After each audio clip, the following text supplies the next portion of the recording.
What's up, guys? Today we're gonna be going over some of like the best. This is gonna be like the full guide to like how to win competitive Fortnite in season 6. So, pretty much in season 6, obviously the meta has changed a lot, and to a lot of people this is very confusing with all the crafting, map changes, which guns are the best, what's the best practice.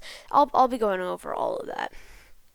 Okay, so you might have noticed like there's some definite, obviously different weapon changes. Like the stink bow is a very powerful weapon this season. It could be used for W keying and also Storm Surge, which you guys are gonna find out. Storm Surge is really hard to get in this season, so stink bows are obviously very important. First of all, about stink bows, we should go over how to get them. In order to get a stink bow, you must. So as you see, guys, I'm in a battle lab and I have a mechanical bow here, or a makeshift bow. So you can either get a primal bow off the ground if you're lucky enough to find one. They're actually pretty rare though. Like you could get them out of this god's chest. I highly doubt it will. Okay, well I didn't, but that's fine. So, but you can also make them out of animal bones, which here at Colossal Crops you can get a lot of them. So you see, you can go to your inventory and then crafting. A lot of people don't know this, but you can use Q for your inventory, then you can instantly go to crafting. So yeah, I can craft the primal bow here. So with 4 bones, you see, I'm gonna craft. And so you see, so now I have a primal bow, right? So I have a lot of options. Crafting. I can get the stink bow, because I actually killed a frog earlier. So you have to either kill a frog or a stink fish. Or you can get the flame bow with a gas can or fireflies, which is easier to get, but I don't like it as much. Because I think the stink bow is just a lot more strong for Storm Surge and everything. So we're just going to craft the stink bow real quick. And you see, so it's pretty much like you could just unleash stink bombs. You have to make sure you're ADSing for at least like a second before you, or else it'll just do that. Or like sometimes the arrow will just, yeah, see, like what it did like right there, like the arrow just goes in. Okay, so now let's go over another really important thing, and that is crafting. Now, I bet by now in this point in the season you've probably heard about crafting, because I mean that's literally what we just went over. But also you probably heard like, oh, Spaz is back, pumps are back, like that's great. Like the way you have to get them is you gotta craft. So that obviously, so people just a lot of times focus on just crafting their pumps. Actually, I think it's important to also craft ARs because ARs, as you see in this clip of clicks, he's using them to get Storm Surge. And Storm Surge is really hard to get this season because the Primal and makeshift ARs, trust me, they are not good for Storm Surge at all.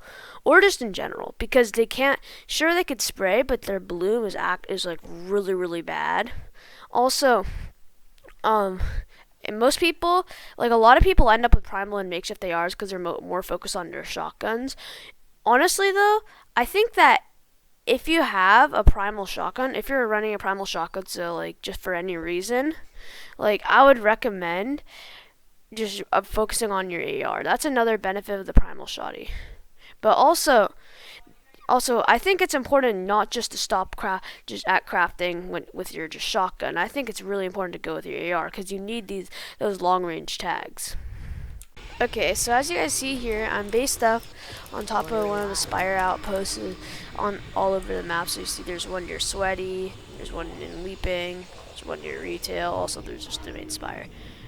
So these places are really good to base up on because one, they're just natural high ground, and also you don't have to be, even if you're not center zone, they're still really good because you could take this. So pretty much you can rotate into Pleasant if like, yeah. So also a strategy that like a lot of people just don't use a lot is like always try to find a spot with natural rotation. Like if you have like a boat, like try to like use the harbor. Try to build a harbor around it, you know? Like if you have a car, try to use it. If you have a lot of extra mats, like try to use them. So like that's a really good tip. Also, I think there's some other really good spots to base up on, like especially like even an earlier clip of Clicks, he was basing up to get surge tags. on the top of risky reels. So that's just another great spot. Next topic I want to talk about is primal versus pump. I think that primal versus pump is a very interesting argument because the primal shotgun is obviously kind of like the drum shotty, and it's a little like less, I guess, skillful in a way.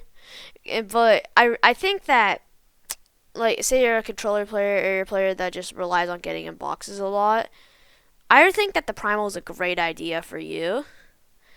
And I think that in trios end up in endgame, primal's definitely going to be like definitely the way because of how like fast it can shoot and how much damage it does super fast.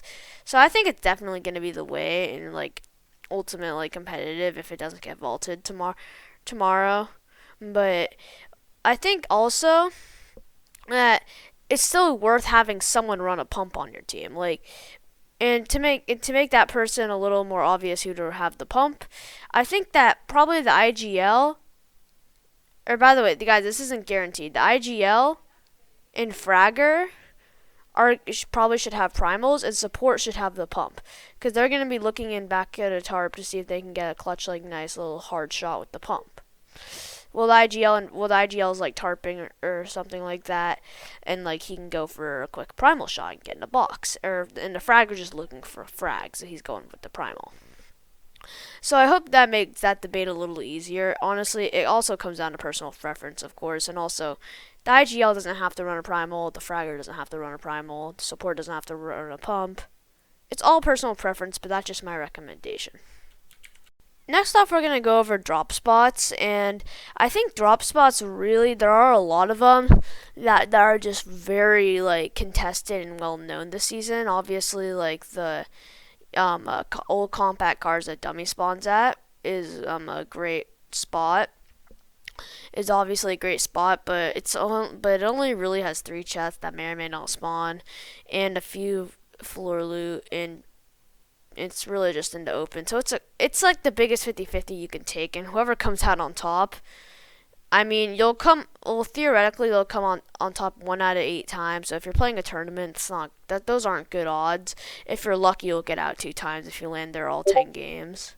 But also, whoever comes out on top probably won't have that great loot because of all that spawn fighting. But also, I think that spot, if you can, like, unless you're like a really big pro player who like can like own a drop spot, unless you're like Zate or like Clicks or like Booga or Day or something, like, and you can just alpha up a drop spot, I highly recommend not going there because like you're not gonna get out on top there a lot, and so it's just a very risky drop. Also, I really think that there are a lot of drops that people underuse and can just rotate into and get benefits off of. Aussie Antics covered this topic also in one of his videos recently, so shout out to him. That you can like roll into Camp Cod, like whether you land Weather Station or something. Like you land Caddy Corners, like you can roll in to Camp Cod and get upgrades. It's just this season, if you have an upgrade NPC, you're chilling because it's also 100% spawn. So it's very important to try to get an upgrade NPC. You can get a strong shotgun and make sure there's lots of mechanical parts.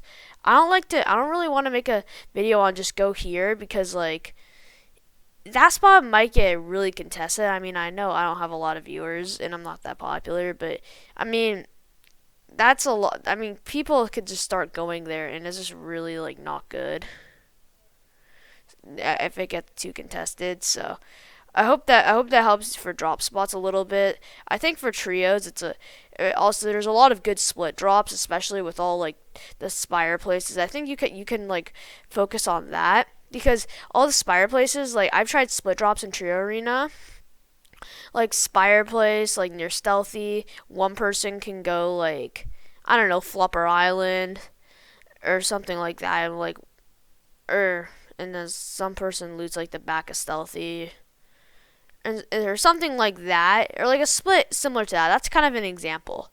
Like you can try that, and I recommend playing scrims. I mean, I don't really think that unless you're like a tier 1 pro who has access to alpha cord or like the best scrim discord in your region, I don't really think that you should be prioritizing scrims. I think it should mostly be VOD. You should be VOD reviewing fights and learning how to fight better in arena.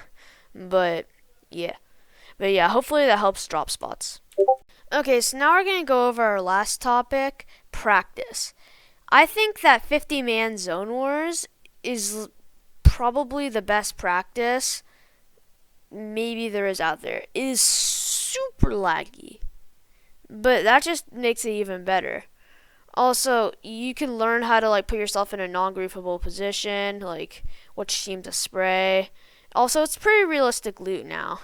So, yeah. And also, it teaches you how to kind of endgame frag, which is a really important skill to have. And in case you're confused about like how to get into 50-man Zone Wars, this is what I'll be showing right here. Okay, so as you guys see now, I have the 50-man Zone Wars right here. So so the code is, I'll show you. So here is the code. You guys can look at it, and you guys can load it in. So we're just gonna go in. We're just gonna go right in. And then, so there's all these different options, and you can go like do solo. This is solos, by the way, and this is like team modes. And it's others. And this is trios. So there's options here, and you can go in and it works and everything. Hope you guys enjoyed the video. I spent a good amount of time finding out the new meta. So I really hope you guys enjoyed. If you liked the video, you can maybe consider subscribing. But yeah, I'm out, guys.